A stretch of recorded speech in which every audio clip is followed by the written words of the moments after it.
Well, hello! I'm so glad you dropped in for this Summer Shortie episode. Over the next few weeks, I'm taking a summer break, and to tie you over and keep you close to my heart, I've pre-recorded a couple of shorter episodes where I answer questions and talk about my strategies and ideas. Things that are worth sharing but might not make a whole episode. I hope you enjoy this Summer Shorties and your summer. And if you want to ask me a question or share an idea, go to asmallerlife.com and click on the left side button in the show notes of any episode. Actually, it might be the right side button. There's a button there. Go find it.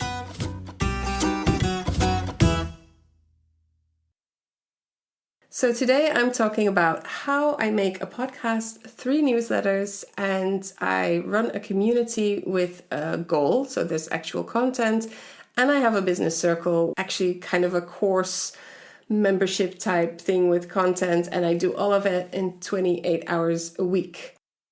How do I do it? Well, it took a little bit of work, so I wouldn't say that I'm a neurotypical person. It means that I'm great at some things, but I've had to learn to do things differently, to work around my lesser talents, so to speak. Over the last couple of years, I've really worked on doing things more efficiently and organizing, and I think I've become quite good at some of those things. I have built some systems that really work. I just watched a video of, I think his name is Matt Diavella. He's one of those YouTubers that talks about owning a business and how he does things, and I think is great. But one thing I didn't really like was his video on, I tried bullet journaling for 30 days and you can guess it, he didn't like it.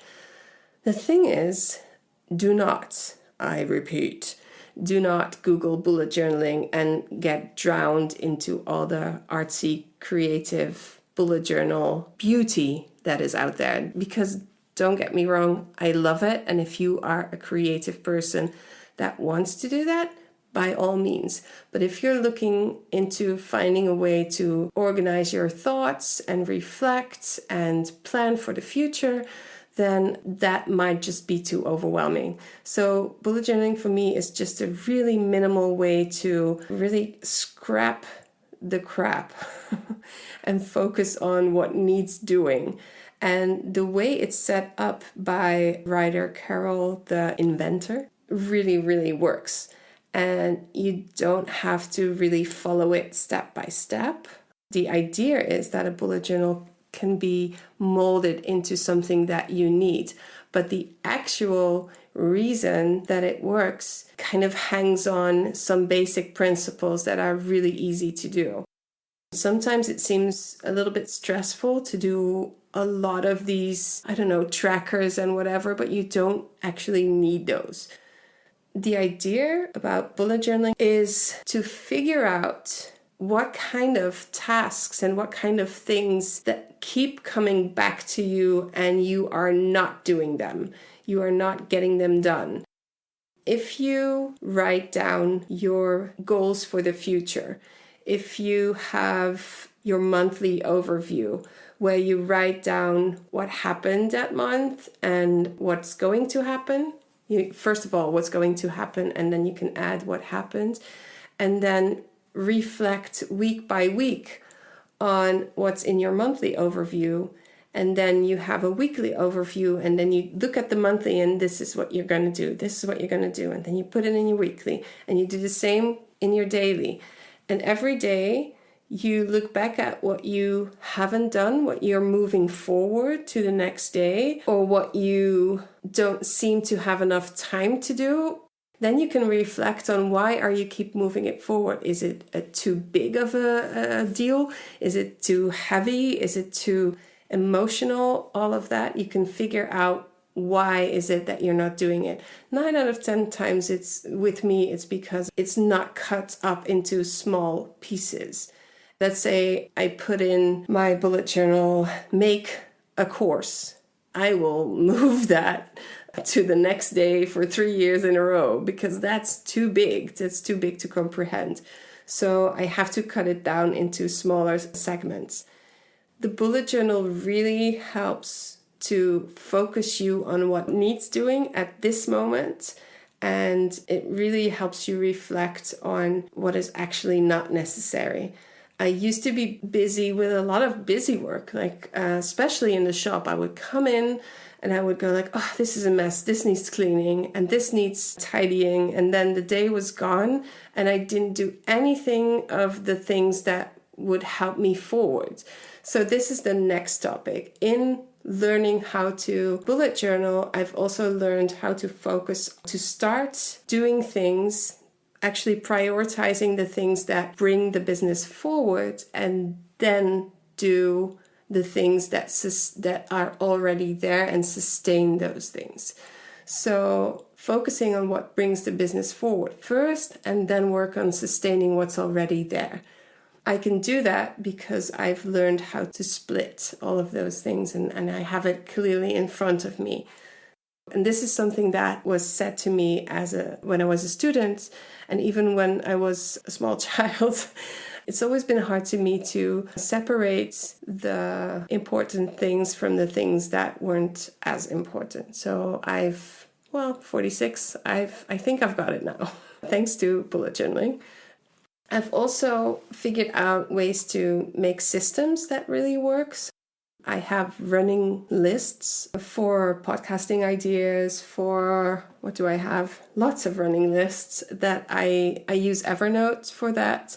So every time I get an idea, I can just click on the app on my phone and I'll put it in there and I don't have to carry it around with me.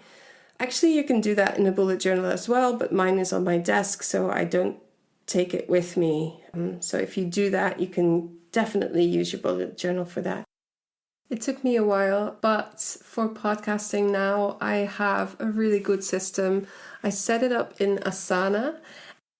I used to work with Trello boards, but then I heard of Asana, and it's too much to explain now how it works, but you can choose to have a task list or have boards that you can like swipe, and this is too complicated at this moment, but most important is that I have divided up the process of recording an episode into different segments, and those different segments have different tasks, and all I have to do now is go to Asana, look at the segments, click on the boxes when I finish a task, and I don't have to use my hard disk to remember what needs doing. And it makes a big difference, even if it's something that you already know how to do.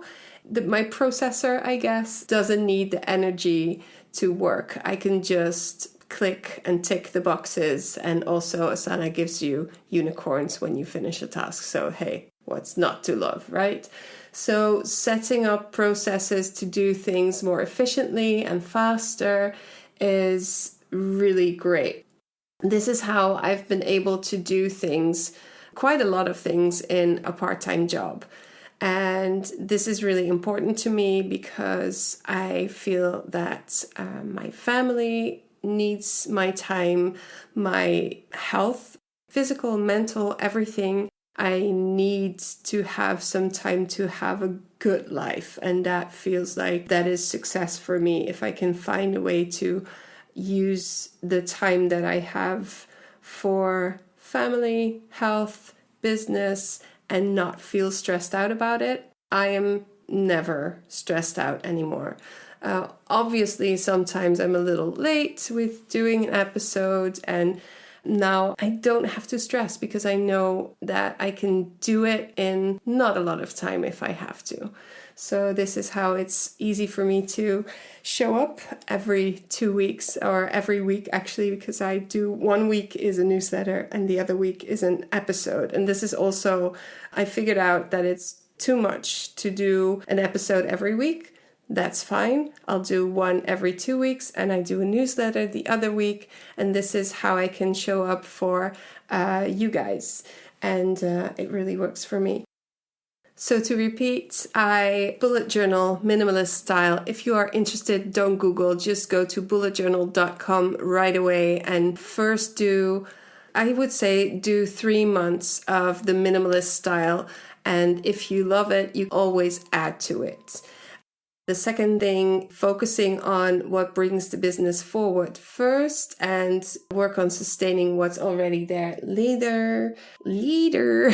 And then building systems that make the things that you do on a repeating level super efficient, which also ties back to the bullet journal, because in my bullet journal, I have a general monthly overview and a general weekly overview that is always kind of the same. So I know on like the first Monday of the month, I do this specific thing.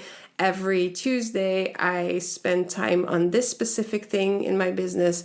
So I never get overwhelmed because there's a roadmap. I can always come back to it, and it's really made working so much less stressful. And now, as I talked about in an earlier summer shorty, I designed this way of working for myself, and I now share it in my business circle, and people that are in there can use it or can take bits and pieces from it if they think that would work for them too. Essentially, in the end, everybody needs to figure out what works for them.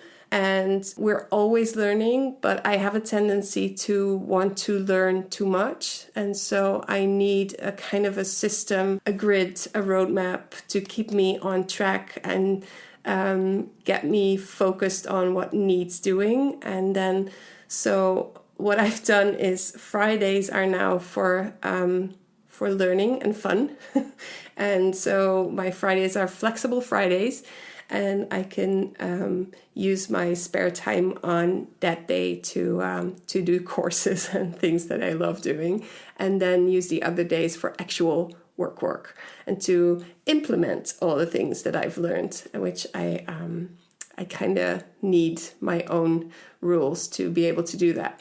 So there's that. I hope this was helpful to you and that you've gotten some ideas. Let me know if you have any questions, or if you want to offer your opinion or give me an idea that you want to talk about anything and everything. You can go to asmallerlife.com, click the button on the show notes and leave your message there. Bye. I want to say a quick thank you to Ali, who co-produces and edits the show. Thank you to our Patreon supporters and the members of the Yabol community and Building Better Businesses Circle. There are so many different ways to join the movement for more conscious and more sustainable crafting and business owning. Go to asmallerlife.com to subscribe to newsletters I write with makers and or sellers in mind.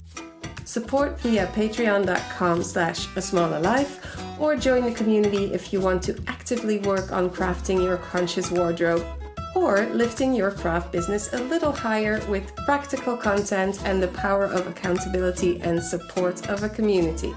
I hope you will be back in 2 weeks for the next Summer Shorty episode.